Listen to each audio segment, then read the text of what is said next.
অবশেষে মাহে রমজানের চাঁদ দেখা গেছে। কাল থেকে শুরু হচ্ছে পবিত্র রোজা। বিস্তারিত জানতে পারবেন আজকের এই ভিডিও থেকে। التحيات لله والصلوات والطيبات. আলহামদুলিল্লাহ, রহমত, বরকত আর মাগফিরাতের মাস আমাদের দরজায় কড়া নাড়ছে। ১ বছর পর আবারও এলো মাহে রমজান।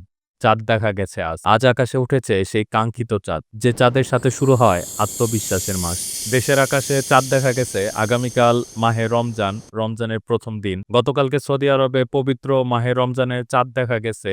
বিশ্বজুড়ে মুসলিম উম্মার জন্য রহমত, মাগফিরাত, নাজাতের বার্তা নিয়ে আবারও সমাগত হলো পবিত্র রমজান মাস। বাংলাদেশের আকাশে বুধবার 18 ফেব্রুয়ারি অর্থাৎ আজকে সন্ধ্যায় ১৪৪৭ হিজরি সনের পবিত্র রমজান মাসে নতুন চাঁদ দেখা গেছে। এর ফলে আগামীকাল বৃহস্পতিবার ১৯ ফেব্রুয়ারি থেকে দেশের ধর্মপ্রাণ মুসলমানরা সিয়াম সাধনা বা রোজা রাখা শুরু করবেন।